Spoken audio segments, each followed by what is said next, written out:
네, 영혼유 두 번째 시간입니다. 저희가 이제 설교가 동영상으로 녹화가 되니까 혹시 이제 이해가 안 되시는 분은 이제 앞에를 들어보시고 또 지금 듣는 것도 이해가 안 될 수 있으니까 또 하시면 또 들어보셔서 우리 인간의 본질이 무엇인가를 좀 잘 생각해 보기를 바랍니다. 우리가 지난 시간에 말씀을 나누는 것처럼 이 영혼육이라는 개념은 우리가 이렇게 영혼육 이렇게 부르는 것처럼 간단하지가 않습니다. 간단하지가 않고 이 나라마다 생각하는 방식이 조금 다르고 또 언어마다 또 표현하는 방식이 다릅니다. 그래서 우리가 흔히 알고 있는 이 간단한 영혼육이라는 것 자체도 사실 막상 깊이 생각해서 보고 또 원래 히브리어와 또 우리가 히라버를 통해서 보면은 우리나라 이 성경 번역이 참 일관성 없이 됐다는 걸 알 수 있습니다. 그러니까 뭘 말하냐면 그만큼 우리가 영혼육을 사실 이해하기가 참 어렵다는 것을 말합니다. 특별히 혼과 영, 혼과 영은 이것은 뭐 기독교 역사가 2000년이 돼도 아직도 논란이 되고 있는 부분입니다. 그만큼 이제 단순하지 않다는 거죠.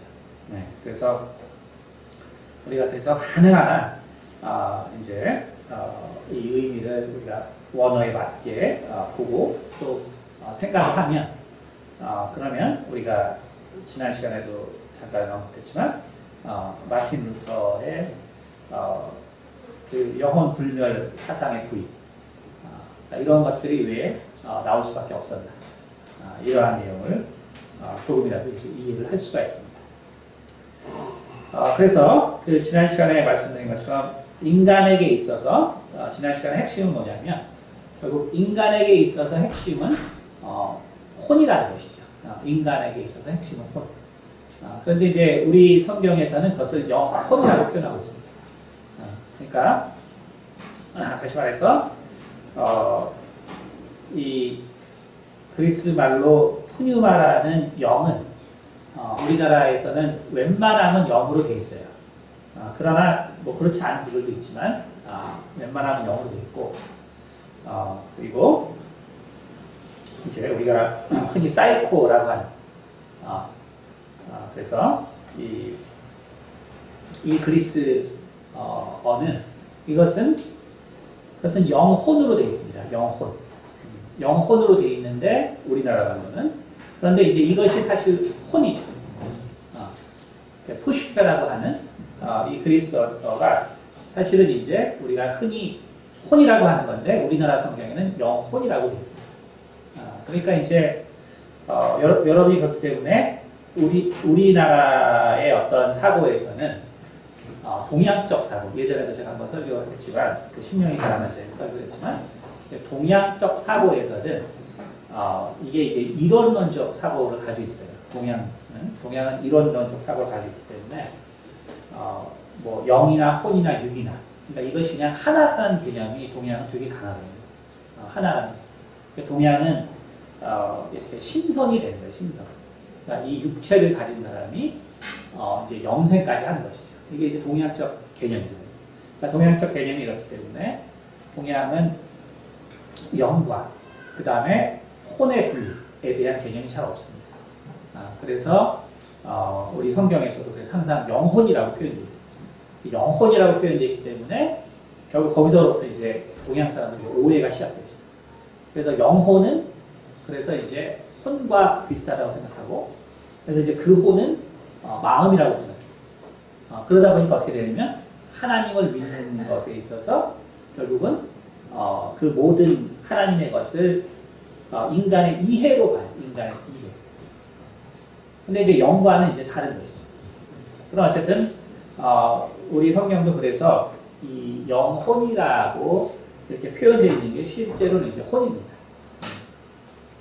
그게 푸슈케라고 하는 그 혼입니다.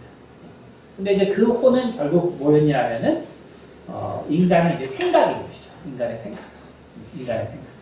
인간의 생각인데 오늘 본문 말씀에 있는 지난 시간에도 봤지만 이 사도 바울도 인간에 대해서 얘기할 때 46절에 그러나 먼저는 신령한 사람이 아니요 육의 사람. 그래서 근데 이 육의 사람이 뭐냐면 그 위에 보니까 첫사람 아담은 생명이 되었죠. 그래서 첫사람 아담은 푸슈케다 이렇게 선언할 거예요. 첫사람. 다시 말해서 인류, 아담 안에 있는 모든 인류를 대변할 수 있는 것은 혼이라는 거예요. 그래서 모든 인류를 대변할 수 있는 것은 혼이다. 그것은 뭐냐면 인간의 핵심은 결국 마음이다. 다시 말해서 인간의 핵심은 곧 생각이라는 걸 말하는 거죠. 인간의 핵심. 그래서 이러한 현상은 결국 뭘 말하냐면은 사실상 인간이 영이라는 것을 경험하기가 매우 어렵다는 것을 말해주고 있습니다. 그래서 지난 시간에 우리가 바로 그래서 인간에게 핵심은 바로 생각이라는 것이 바로 인간이다. 그런데 이것은 결국 인간이 대부분의 인간이 가장 많이 경험하는 거거든요. 대부분의 인간. 그래서 우리 인간이 뭐냐고 할 때, 우리 인간은 뭐 마음이나 생각이 우리라고 얘기하는 것처럼 인간에게 핵심은 그것입니다. 그러니까 우리가 결국 서양의 철학에서 데카르트가 그 16세기, 17세기 이제 방법서설이라는 책을 통해서 나는 생각한다. 고로 나는 존재한다. 라는 유명한 그 문구를 통해서 그 문구의 내용의 핵심이 뭐냐면 결국 내가 존재하는 것을 어떻게 나는 증명할 수 있을까? 이제 이거에 대한 거예요.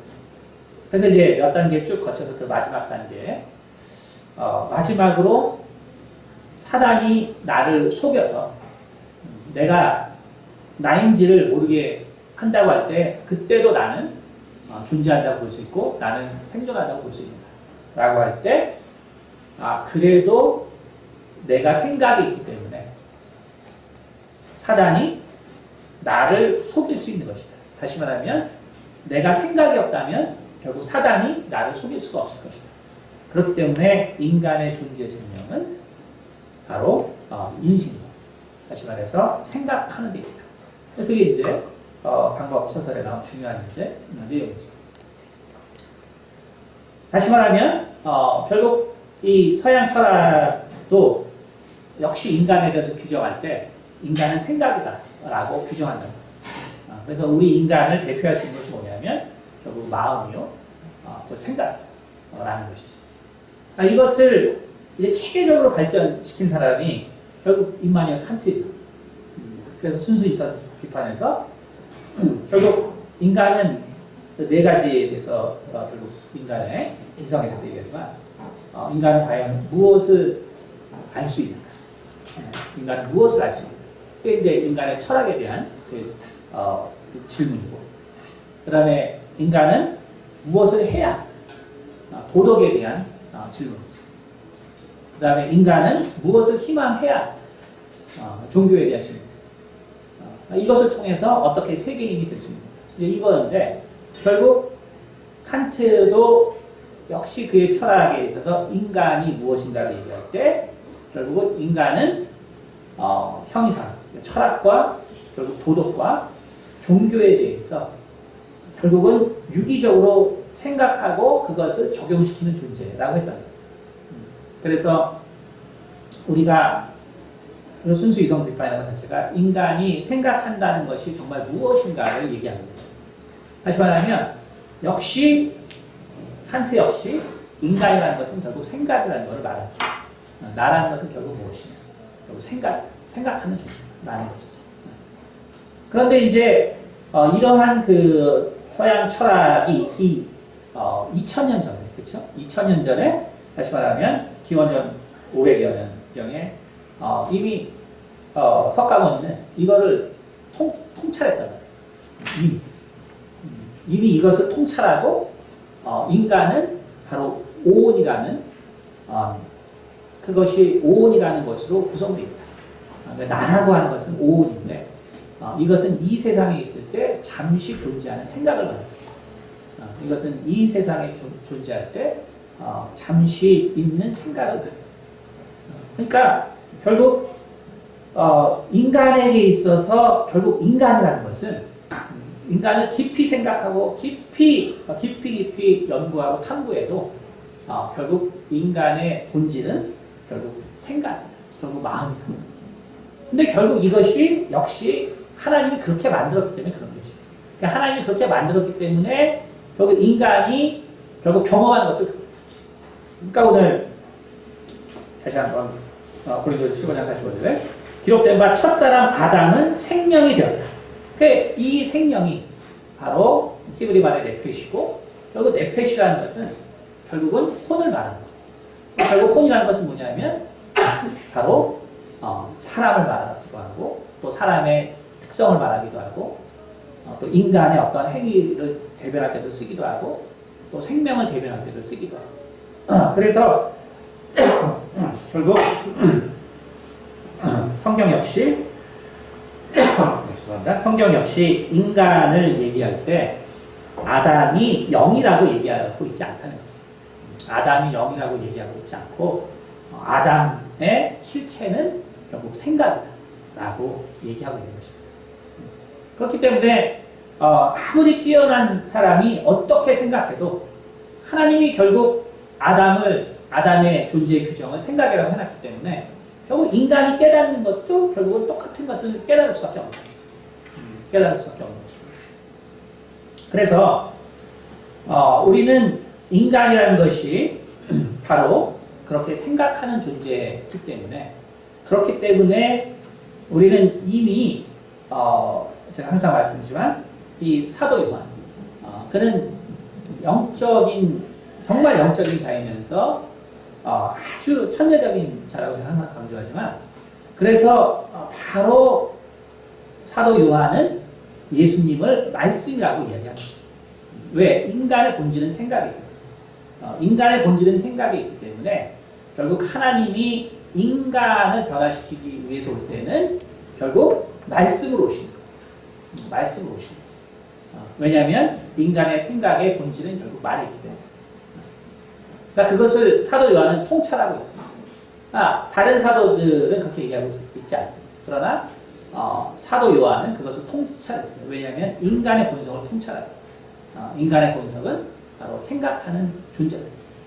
그렇기 때문에 바로 하나님은 말씀을 통해서 바로 우리 가운데 오셔서 결국 우리의 생각을 바꿔주시는 것입니다.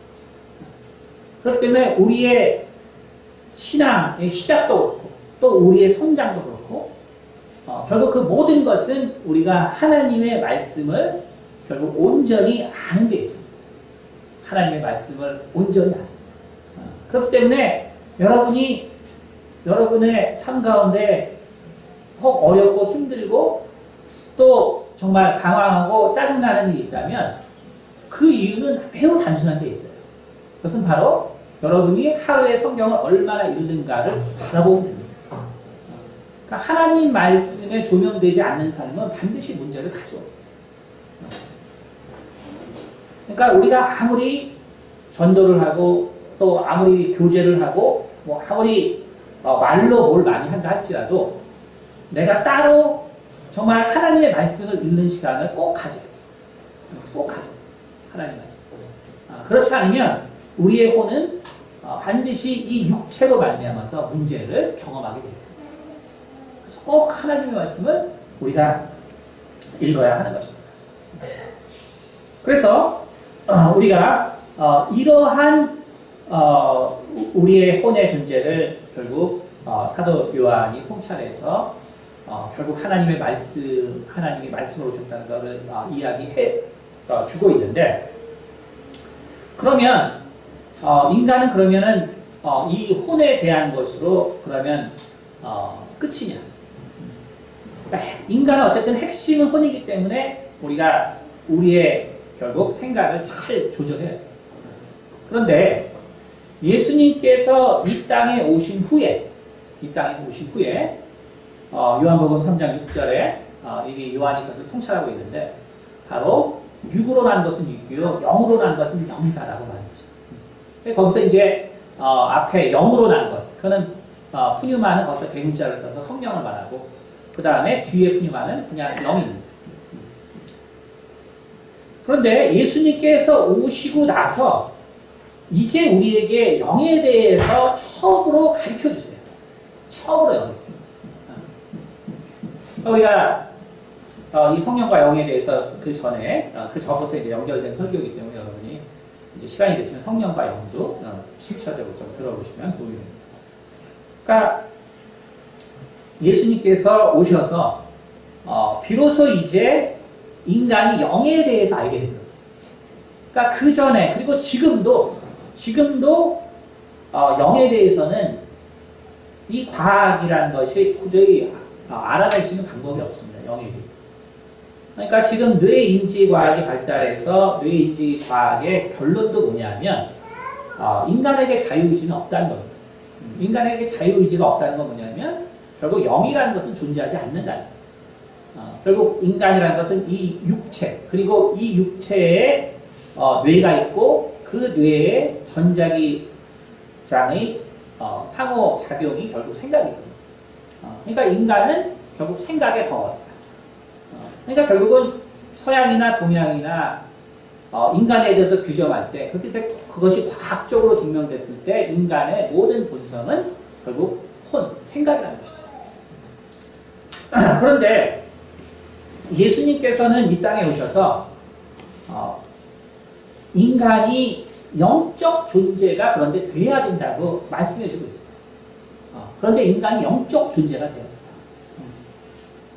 그 영적 존재가 돼야 되는데 근데 그 영이 무언가를 이제 우리가 모른다는 것이죠. 그 영이 무언가를 모른다는 것이죠. 그래서 우리는 성경에서 말하고 있는 그렇기 때문에 예수님께서 말하고 있는 영이 무엇인가를 알아야 됩니다.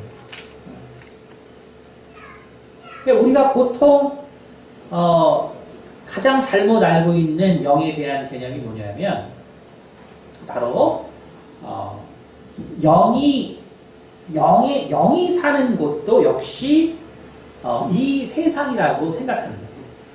그러니까 우리의 영에 대한 개념의 가장 잘못된 건 뭐냐면 영도 바로 이 세상이 활동 무대라고 부릅니다. 영도 특히 동양은 더 심합니다. 동양은 더 심하기 때문에 아까 말한 것처럼 결국 육체가 신선이 되는 거기 때문에 또 동양은 그래서 결국 영의 활동 무대도 이 땅이라고 봅니다. 영의 활동 무대도 있다. 그러니까 결국 이 서구가 이 과학의 문명이라는 것이 존재할 수 있는 이유 중에 하나는 뭐냐면 결국 쓸모없는 곳에 시간을 낭비하지 않았기 때문에 쓸모없는. 그러니까 우리가 어떤 영적인 힘, 영적인 능력, 그래서 정말 이 어떤 무언가를 초월하는 어떤 그런 능력들.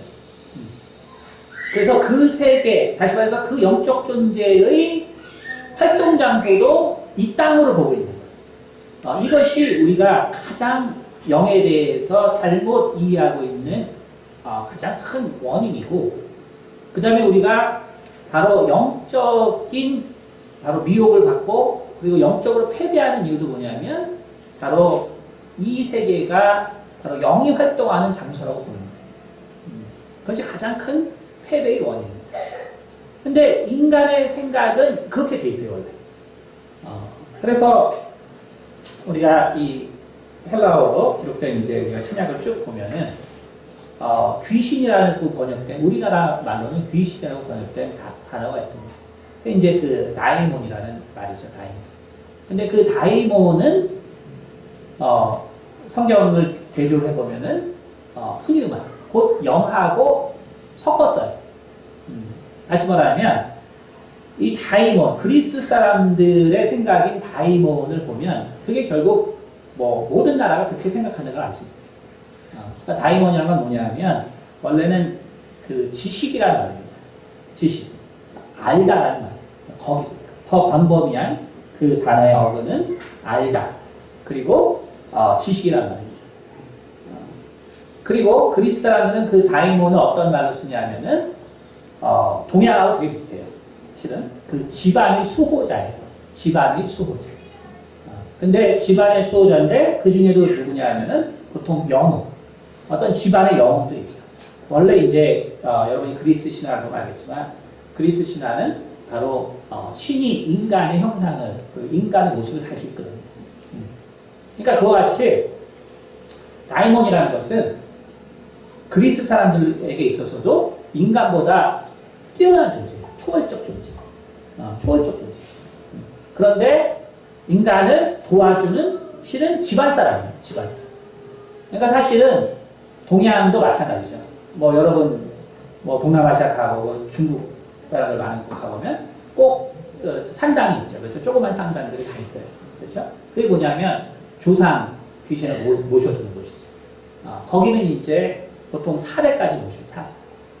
왜 4대까지 모시냐면은 그는 이제 그 3혼 7백의 사상 때문에 그래요. 3혼 7백. 그러니까 동양은 이제 이 영에 대한 개념이 어떻게 되냐면은 이 혼을 영이라고 그러죠. 그래서 3혼. 그래서 하늘로부터 온 게 있고, 그 다음에 땅으로부터 온 게 있고, 또 조상으로부터 온 게 있어요. 그 3혼이 있어야 되고, 700이라는 것은 이 육체가 있는데, 육체를 구성하는 어떤 힘이에요. 그래서 700은 결국 인간의 어떤 장기나 이런 거와 연관이 있습니다. 그래서 이제 그 이론을 통해서 침술이 발달하죠. 여러분, 침술이란 게 뭐냐면, 이게 결국은 혈자리, 구멍에다가 침을 넣는 거잖아요. 근데 이제 구멍에다 왜 침을 넣냐면 그 구멍에 귀신이 들어있다고 그러거든요. 그래서 우리의 몸에 결국 이 안 좋은 기운을 가지고 있는 귀신이 구멍에 있기 때문에 그 혈자리 원래 찌르는 것은 그래서 그 구멍에 있는 귀신을 쫓아내는 원래 의식입니다. 그래서 3원7백이라는 개념에서 나왔어요. 그래서 3원7백에서 이 100이라는 것은 저기 음양적으로 보면 이제 음기운에 해당해요. 그래서 사람이 죽으면 이제 3혼. 그래서 혼은 하나는 하늘로 올라가면 하늘로 가고, 그 다음에 땅으로 간 거는 땅으로 가고, 그 다음에 이제 부모로부터 온 것이 있습니다. 그 다음에 700이라는 게 있는데 그것은 육체의 어떤 기운이거든요. 근데 우리가 흔히 귀신을 경험하는 현상은 동양에서는 이제 이 700을 느끼는 걸로 말해요. 그 700이 언제까지 존재하냐면 그게 이제 49일까지 존재해요. 그래서 우리가 49제를 지내는 거예요. 그러니까 49일까지는 바로 육체의 기운이 남아있기 때문에 그게 이제 우리가 가끔씩 귀신으로 보는 것은 바로 그것으로 설명을 합니다. 근데 문제는 이제 바로 이 부모의 그 혼이 있죠. 부모의.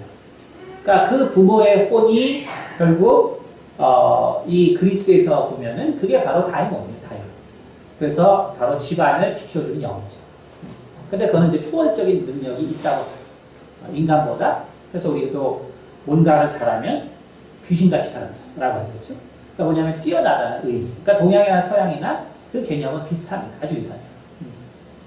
근데 바로 그 조상의 4대째까지 조상의 혼이 있다가 그러다가 이제 자손이 잉태를 하려고 그러면 이제 그때 그 부모의 혼이 들어가는 거예요. 그래서 바로 부모의 혼이 이제 윤회를 하게 됩니다.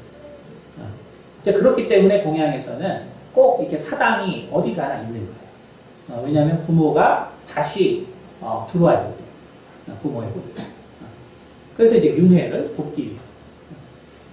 그러니까 다시 말하면은 이러한 것이 바로 뭐냐면은 이제 영의 존재를 얘기하고 있는데 영의 존재를 그런데 예수님께서 오셔서 그래서 이 영의 존재에 대해서 얘기하는데 이 영을 얘기할 때는 이 혼을 얘기할 때와 완전히 내용이 다릅니다.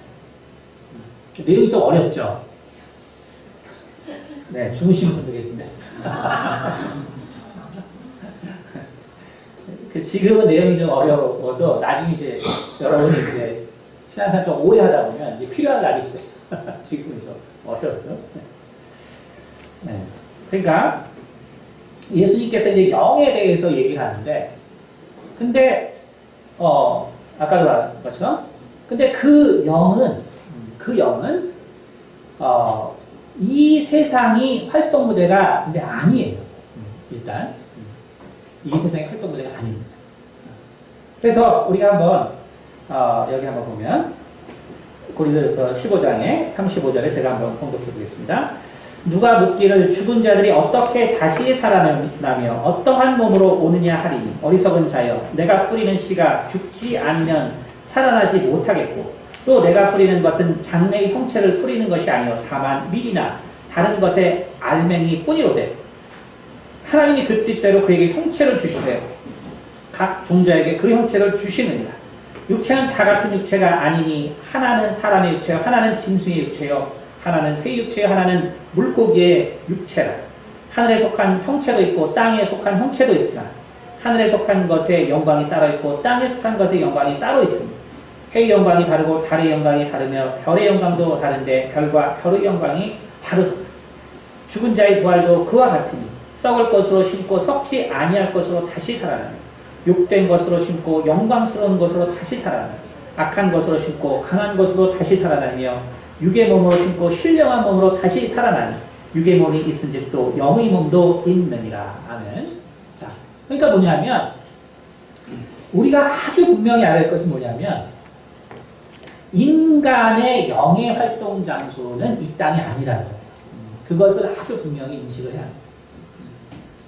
우리가 그 어떤 서양의 동양의 개념처럼 영의 막 능력을 힘입어서 막 공중을 부양하고 장력을 막 해서 산을 무너뜨리고 막 이거 헛된 거를 이제 추구하니까 이게 소림사의 스님들이 수백 년 있었지만 세상을 바꾸지 못했지만 그건 그게 그렇게 되는 게 아니에요.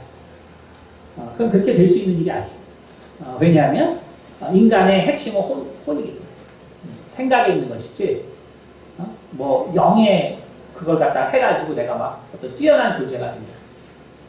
그리스 신화에서 아무리 신과 인간의 혼합 존재인 제우스나 이러한 존재들을 아무리 읽고 추구하고 사모해도 오늘날 그리스가 저렇게 부도받아서 빌빌대지. 그러니까 뭐냐면 아무리 이 영적인 걸 추구해도 그것은 안 된다. 왜냐하면 영의 활동 장소가 인간의 영의 활동 장소는 이 땅이 아니기 때문에 하나님의 나라이기 때문에 그렇습니다. 그래서 우리가 이것을 잘 보면은 잘 생각하면 결국 인간의 영이라는 것이 그러면 이 세상에서는 무엇이냐? 그럼 이제 그러한 질문이 생기죠. 인간의 영이라는 것은 그러면 이 땅에서 무엇이냐? 첫째, 영에 대해서 일단 표현한 것을 보면 우리가 알 수 있습니다. 영에 대해서, 영의 속성 중에 하나를 먼저 알 수 있는데 영에 대해서 표현한 걸 보면 아까 말한 이 푸슈케라는 것은 인간의 생명을 나타내기도 하고 그 다음에 인간의 마음을 나타내기도 하고 또 일상생활의 어떤 모습을 우리가 이제 비유법으로 비유하기도 하고 여러 가지로 써요. 그래서 우리가 사람에 대해서 일반적으로 다양하게 표현하는 모든 것들이 그리스어에서도 마찬가지로 푸슈케입니다. 근데 영이라는 것을 사람에 대해서 쓴 거는 두세 구절밖에 안 돼요. 신약에 보면 두세 구절밖에 안 돼요. 그 대신 이 영에 대해서 영적 존재에 대해서는 사용합니다. 그래서 일단 성령은 푸뉴마 영이라고 써요. 다시 말하면 성령은 이 혼과는 완전 다른 존재구나라는 걸 알 수 있죠. 그 다음에 영에 대해서 어디다 쓰냐 하면 바로 귀신에 대해서 씁니다. 귀신. 그래서 영어로는 이제 unclean spirit 할 때 바로 그때 히브리 말도 푸뉴마를 써요. 그 다음에 또 언제 쓰냐면 어떤 특성을 가지고 있는 영을 표현합니다. 다시 말해서 지식의 영, 미혹의 영, 더러운 영. 그러니까 사람은 표현할 때는 절대로 더러운 사람 이런 것을 때 이것은 영적 의미가 아니죠. 그렇죠? 그러니까 사람이란 표현은 아름다운 사람, 멋있는 사람 이렇게 쓸 때 그것은 한 사람에게 다양한 형태로 쓸 수 있어요. 한 사람. 그러니까 내가 더러울 수도 있고 아름다울 수도 있고 깨끗할 수도 있고 그럴 수 있죠. 왜? 육체에 따라서 내 혼이 영향을 받기 때문에. 근데 영은 그렇지 않습니다. 영은 아까 말한 것처럼 더러운 영이면 영원히 더러운 거예요. 그것은. 미혹의 영이면 그 영은 영원히 미혹하는 역할을 합니다. 지식의 영이면 그 영은 영원히 지식에 관계된 일을 해요. 다시 말해서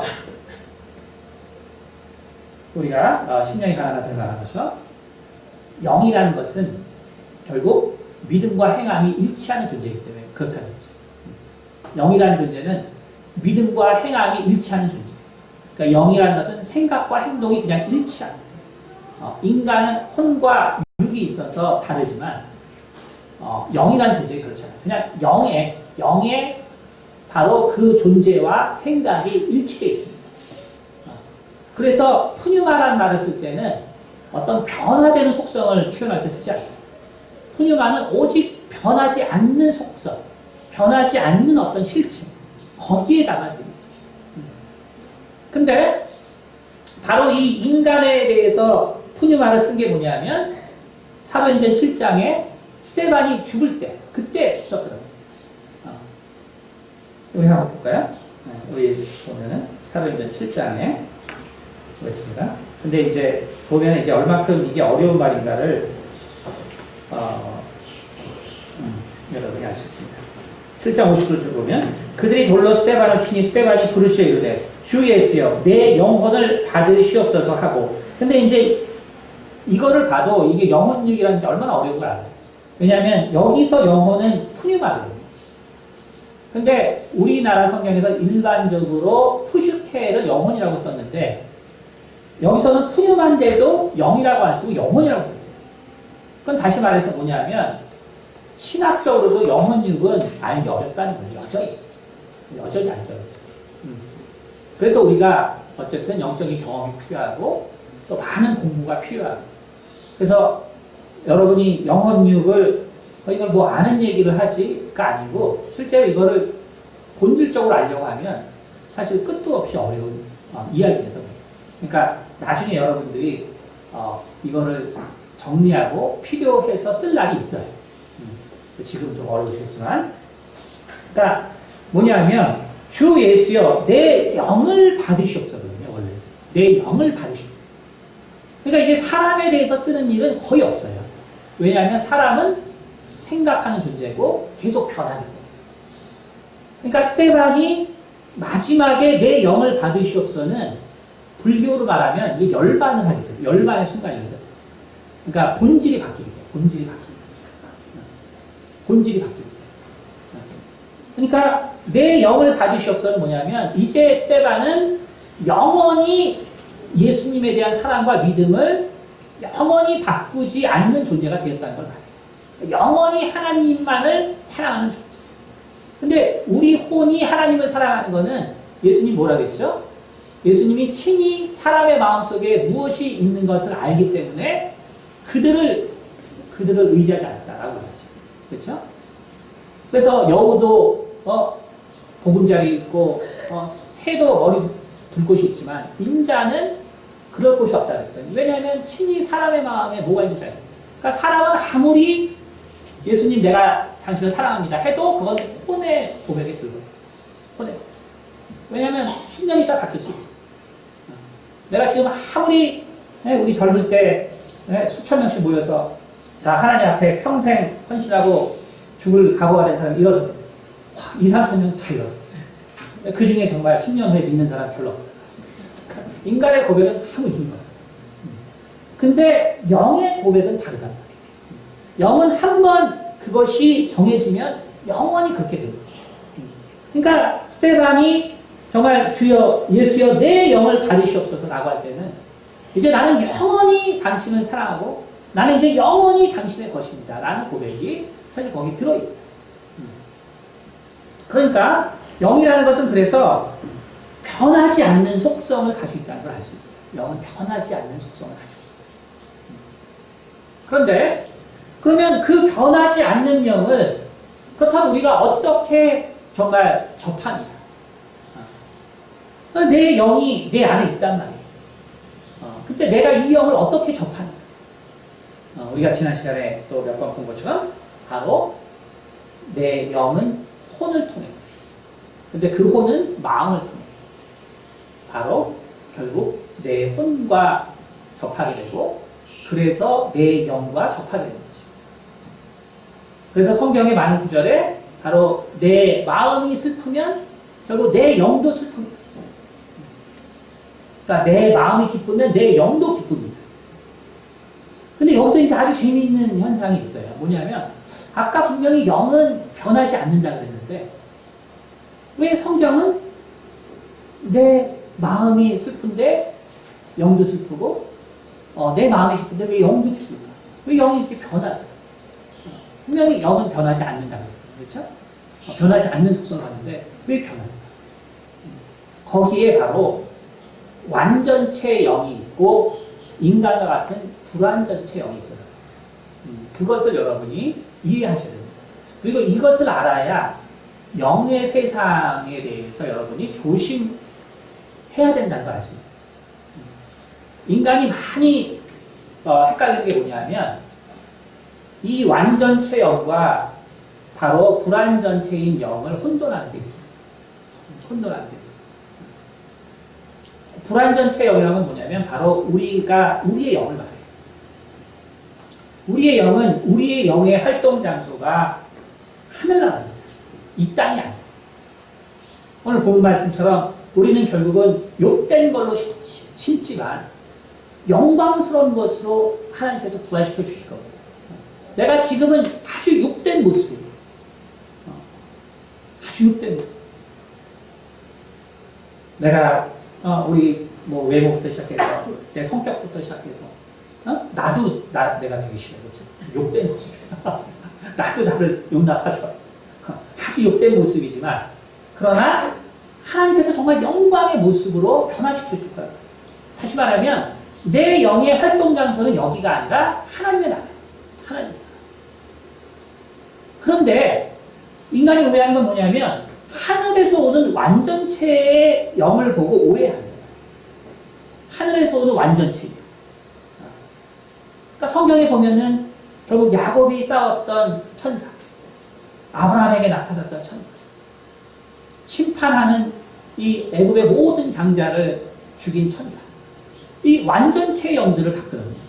그 경험했고.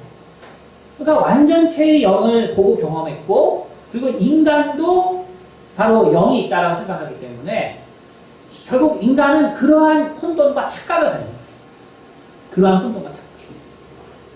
다시 말하면 세계의 모든 인류는 결국 같은 아담의 영을 받았고 같은 것을 경험하기 때문에 결국 그리스 신화도 마찬가지라는 거예요.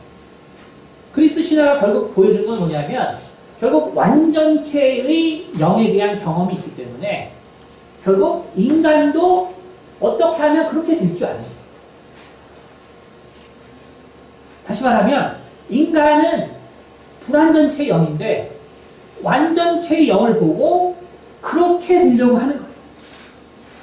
그래서 정말 영적인 세계를 경험해서 그래서 정말 수련을 하고 그래서 어떤 극한 어떤 상황에 나를 내몰고 막 그러면 정말 어느 날 내가 그 완전체 영처럼 내가 정말 내 손에서 막 불이 나가고 막 칼을 갖다가 막 휘둘러서 수만 명을 죽이고 막 그 심판하는 영처럼 그렇게 될 줄 아는데 그것은 완전체의 영이라 그렇거든요. 그러니까 그 혼돈이 있기 때문에 우리는 신앙생활 할 때도 마찬가지로 내가 영적인 사람이 된다는 것이 뭐 생활의 달인처럼 달인이 된다는 건가요? 내가 정말 생활의 달인 보면은 맨날 돈만 쉬어가지고 딱 잡으면은 100장씩 딱 아는 사람. 뭐 밥을 딱 하면은 250개 딱 돼. 생활의 달. 그러니까 우리가 이게 뭐 영적으로 된다는 게 이게 완전체인 천사에 대한 개념이 있어가지고 우리도 뭔가를 막 이거 하면은 막 그렇게 하는 걸로 착각해. 거기다가 이제 뭐 교회에 또 은사 받는 사람들 있으니까 그런 걸 보면 와 저거보다 더 하면 진짜 저런 사람 나오겠다. 이제 이렇게 착각해. 그게 뭐냐면은 우리가 이 영에 대한 개념에서 혼동이 있어서 그게 아니고 인간의 영은 사실은 아주 불쌍한 존재. 이 세상에서 인간의 영은 아주 불쌍한 존재. 왜냐하면 인간의 영을 아주 정확하게 비유하면 인간의 영은 이 세상에서 마치 어머니의 태중에 있는 아이와 같아요. 똑같습니다. 그렇게 보시면 돼요. 다만 영이라는 것이 육체보다 본질적으로 능력이 있기 때문에 그럼에도 불구하고 영적인 능력이 나타나지만 그러나 본질적으로는 어머니의 뱃속에 있는 바로 태아와 같습니다. 여러분 그래서 그 모습을 확장을 시키면 불완전체인 우리 인간의 영이 어떤가라는 것을 이해할 수 있어요. 왜냐하면 하나님은 항상 그 존재하는 바로 이 세상에 존재하는 바로 결국 우리에게 지혜를 주시기 때문에 그렇죠. 여러분 그래서 한번 이 태아에 대해서 한번 생각해 봅시다. 태아에 대해서. 그럼 태아라는 존재는 분명히 보이지 않죠. 보이지 않지만 그러나 어머니에게 상당한 영향을 줍니다. 상당한 영향을 주고 그리고 또 어머니에게 또 엄청난 영향을 받습니다. 그러니까 어머니가 정말 좋은 마음과 태교라는 것이 중요한 거잖아요. 그러니까 여러분 이 정신병자의 대다수는 가난한 계층에 있어요. 가난한 계층. 정신병자의 대다수는 가난한 계층에 있습니다. 왜냐하면 잘 못 먹기 때문에. 잘 못 먹기 때문에 결국은 정신질환자들이 많이 생깁니다. 그러니까 엄마가 잘 못 먹으면 정신질환이 생길 확률이 아주 높습니다. 그리고 잘 사는 층에서 나오는 정신병자들은 실제로는 이제 아주 천재예요. 보통 천재들 정신병자. 그리고 영적으로 접할 수 있는 능력이 있는 아이들. 상당한 차이가 있어요.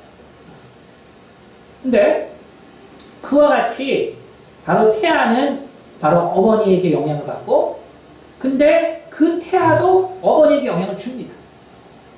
근데 좋은 영향도 주고 나쁜 영향도 줄 수 있어요. 근데 중요한 건 뭐냐면 그 태아가 있다고 해서 이 세상에서 그 어머니의 그런 지위가 바뀌느냐? 그 지위가 바뀌냐? 그러니까 조금 오늘날은 이제 좀 배려해주지만, 그러니까 배려하지 않는 나라에서는 뭐 전혀 배려가 안 되죠. 그러나 아무리 임산부를 우리가 배려한다 그래도, 어머니가 어떤 여자와 결혼해서 이제 아이를 낳았어요. 대리도 있었거든요. 근데 이제 임신해서 태아가 이제 자라기 시작합니다.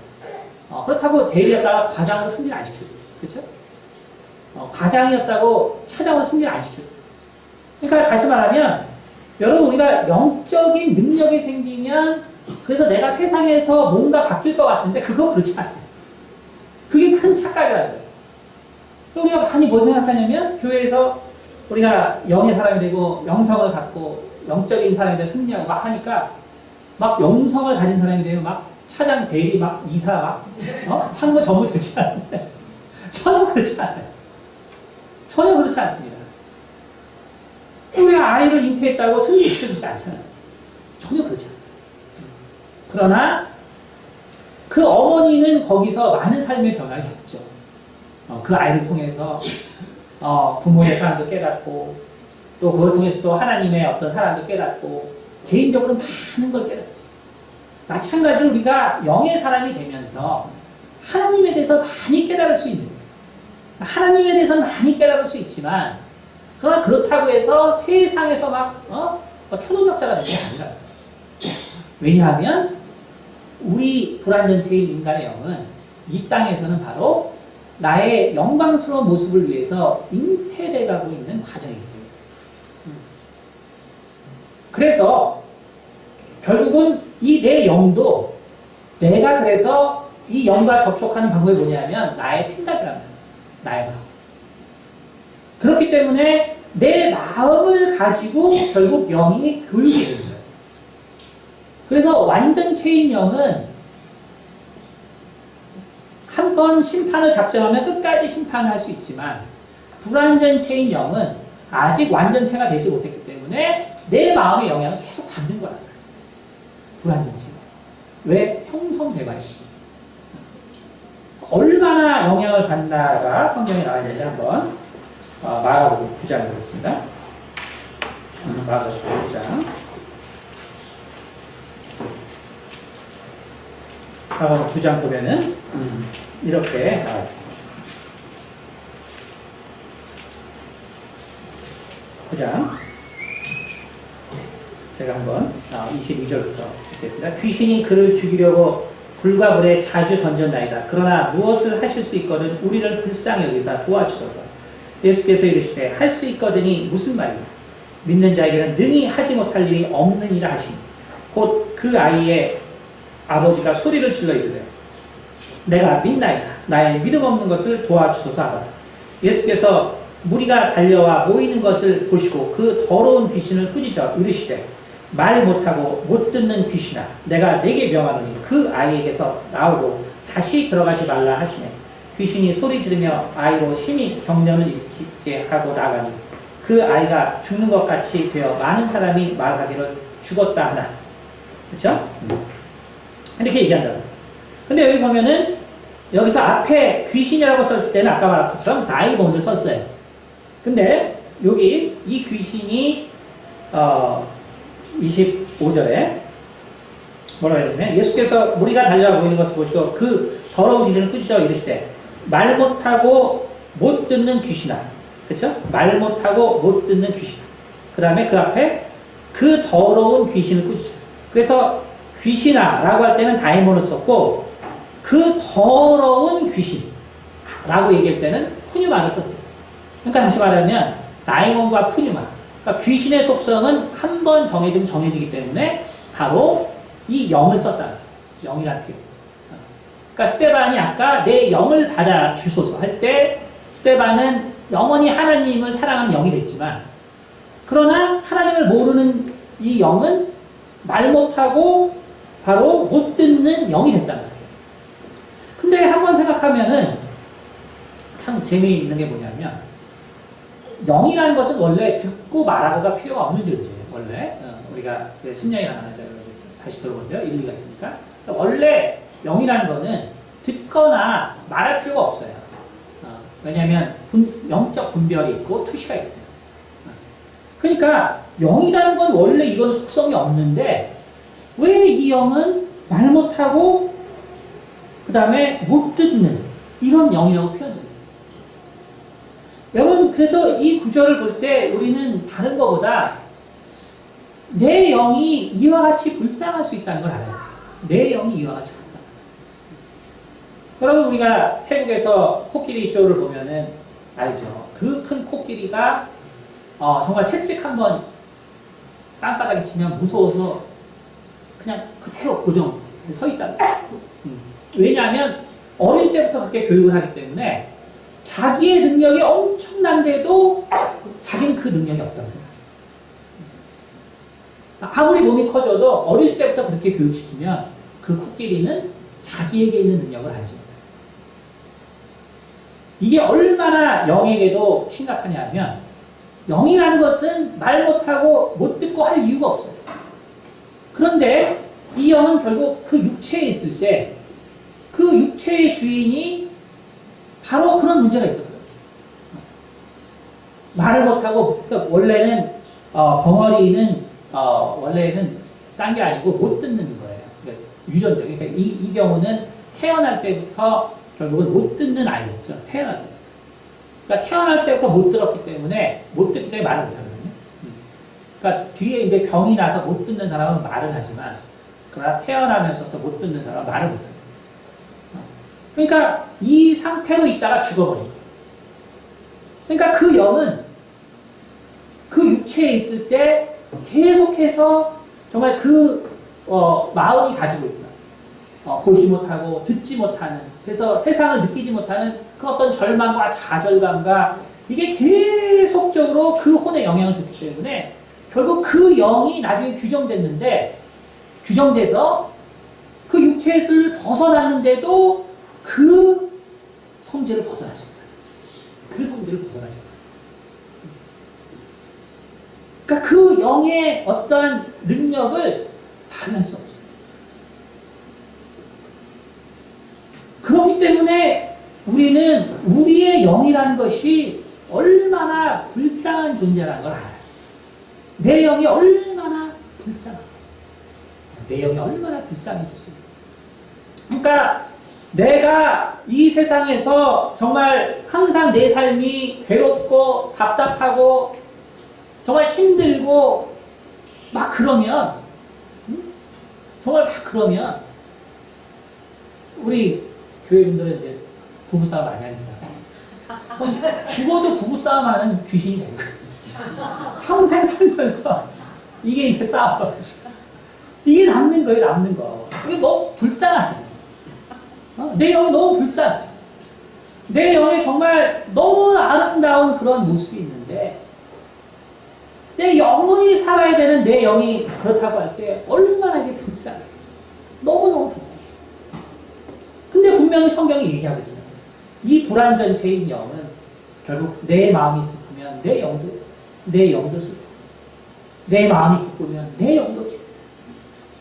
여러분, 그래서 하나님께서 제가 이 신유 사역을 하기 때문에 사실 이제 이런 설교 많이 하는데 여기서는 제가 2년 동안 신유 설교를 안 해서 그렇지만 그렇기 때문에 원래 하나님께서 우리에게 신유를 허락하시는 바로 큰 목적과 그 다음에 하나님께서 우리에게 이 땅에서도 복을 주시는 큰 목적은 우리로 온전하게 되게 하기 위해서입니다. 온전하게 되게 위해서. 제가 어쨌든 30년의 신앙생활을 하면서 제가 느낀 게 뭐냐면 이거 좀 약간 죄송하지만 뭐 다는 안 돼요. 그러나 아파서 하나님 믿는 사람 중에서 결국 제대로 신앙생활을 하는 사람이 잘 없어요. 안 그런 분도 계세요. 그러나 제 경험을 제가 이 신유 사역을 하긴 하지만 그러나 아파서 믿는 사람 중에서 제대로 신앙생활하는 사람이 없어요. 왜냐하면 그의 마음이 온전할 때 되는 게 아니에요. 자기 어떤 극한 니드 때문에 하나님께 나오거든요. 그러니까 반 이상은 제가 자주 또 얘기를 하지만 다른 이유를 내요. 제가 그래서 이게 충격을 안는 사건이 없겠기 때문에 피부암 걸려서 그 도와서 이제 그게 새벽기도 한 40일 하고 났더니만 그때 이제 우렁이를 먹고 있었거든요. 그때 이제 낳고 나서 몇 달 있다부터 만나보니까 우렁이 전도사가 있어요. 제가 이렇게 피부암이 있어서 내가 저 우렁이를 데려 먹었는데 그게 효과가 있었어요. 분명히 예수 믿어서 낫다고 간증했는데 몇 달 지나니까 아니요. 아니 너무 많아요. 제 예전에 부흥사님들이 얘기할 것도 자기가 뭐 청주 어딘가 가서 안진병이가 일어나서 1년 있다 돌아보니까 술 팔고 있더라고요. 교회 나가. 그러니까 뭐냐면 이게 다 그런 건 아니에요. 그러나 인간이 뭔가 온전하지 않은 상태에서 하나님을 바라보면 하나님의 어떤 왜곡된 모습을 본다는 거죠. 인간의 믿음. 그러니까 결국 하나님께서 우리에게 항상 내가 온전한 것처럼 너희도 온전하라. 그러면 결국 하나님을 생각하는 것도 온전한 상태에서 생각하는 것이 가장 온전한 것입니다. 그래서 뇌과학자들이 신경 하나하나씩 병자를 통해서 하면서 결국은 이 공간을 합성하는 능력이 뇌에 있더라. 그래서 우리가 영적인 인사체험이라는 게 결국은 그것도 어떤 3차원을 지각하는 어떤 지각 능력에 불과해요. 그래서 영이라는 어떤 속성도 3차원의 지각 능력에 불과해요. 그리고 영이 있다면 이 뇌신경에 어떤 거는 웃게 하는 신경도 있고 화나게 하는 것도 있고 요즘 많은 게 발달되어 있고 그러니까 니네들 종교인들이 말하는 것처럼 영이 만약에 니네들의 주체면 왜 뇌신경을 건드리는데 사람이 결국 그 신경이 건드리는 대로 가냐. 근데 이거는 이제 뇌인지 과학자들의 무지죠. 무지입니다. 그러니까 하나님은 우리가 온전한 데서 알 수 있는 거예요. 온전한 데서 알 수 있는 것이고 이 세상에서 영은 바로 활동장소가 아니기 때문에 이 세상에서 영은 활동장소가 아니기 때문에 결국 육체와 우리의 혼의 영향을 받게 되는 것입니다. 그래서 하나님이 우리에게 또 복을 주시는 거예요. 가난한 데서 믿어봐요. 예? 그건 뭐 학생들 통해서 많이 했지만 전도할 때 꼭 보면은 이제 보통 교회 나오기 전에는 이제 신학 받거든요. 신학 받는데 이제 예수 믿고 이제 여러분 대학생 때 뭐 알겠지만 남자애들은 정말 저는 그 기숙사에서 어떻게 안 죽는지 신기해요. 전도를 이제 보니까 남자애들이 1학년 되면은 그 밀폐된데 담배 연기로 꽉 차 있고 술병 완전 나머져 있고 그게 이제 우리나라 최고 인류 대학이라는 학생들이 1학년 때 예수를 들어요. 그것도 무슨 속옷만 입고 있는데도 또 왜 그런지 모르겠어. 남자를 내리시는 속옷만. 근데 어떻게 안 죽었는지 모르겠어. 그 작은 방에서 담배 아니라 그 하룻밤을 어떻게 사는지 모르겠어. 그러니까 이 인간의 정말 이러한 모습.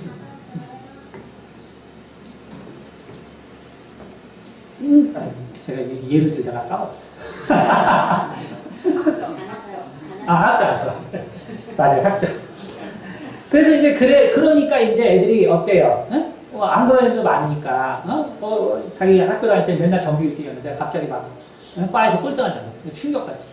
그러니까 이제 교회 와서 이제 나 어떻게 왜 이렇게 해야 되냐고 막 기도하고 통역하고. 근데 성적 이제 B, C, A로 이제 그래서 C에서 B였다 이제 A로 이제 갑니다. 그럼 이제 4학년쯤 되면 이제 생각이 바뀌어요. 내가 이렇게 능력이 있는 사람이었는데, 내가 왜 이렇게 교회에 따라다니고, 내가 정말 할 일이 많은 사람인데, 나 그전에는 맨날 내가 하나님 위해서 살겠다 그러다가, 이제 A를 받으니까 생각이 바뀌어. 나 유학도 가야 되고, 뭐 할 일이.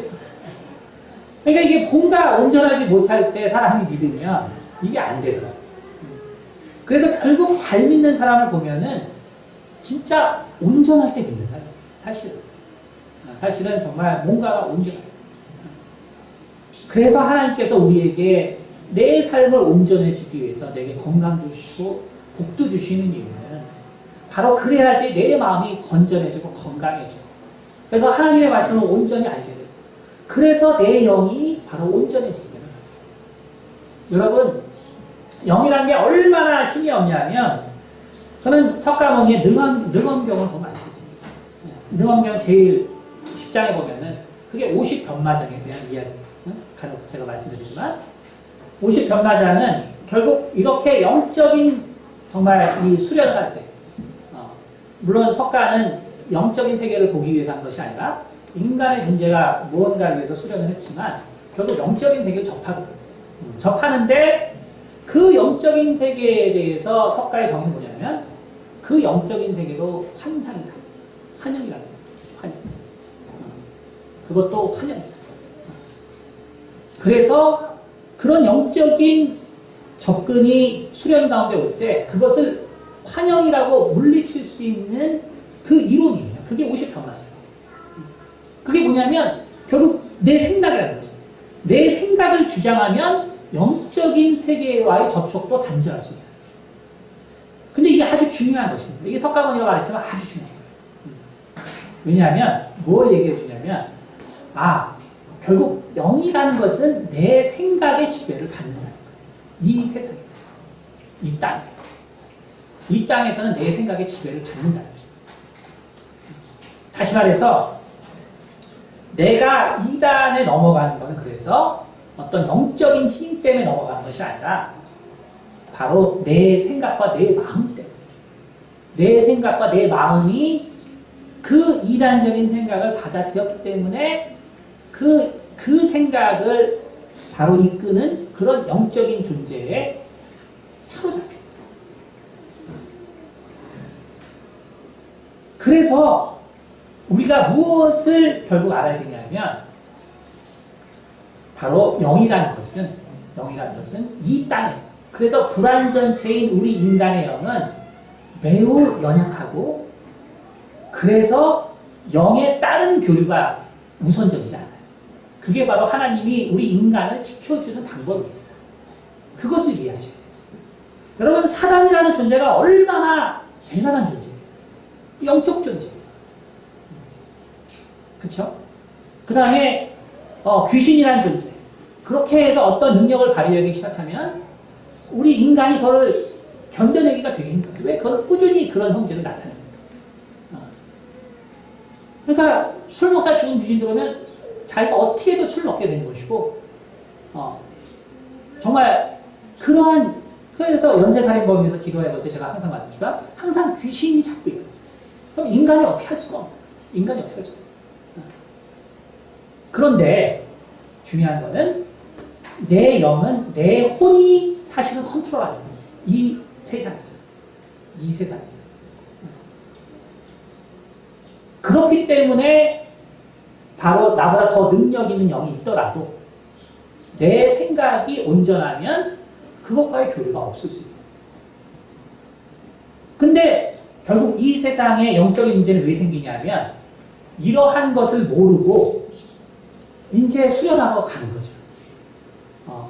뭔가 진리를 알기 위해서 결국 일 안 해도 가고 모두 가고. 근데 뭐 단지 가는 게 아니라 이제 내 마음을 거기다가 쏟는 거예요. 계룡산에 가서 쏟고 뭘 하고 쏟고.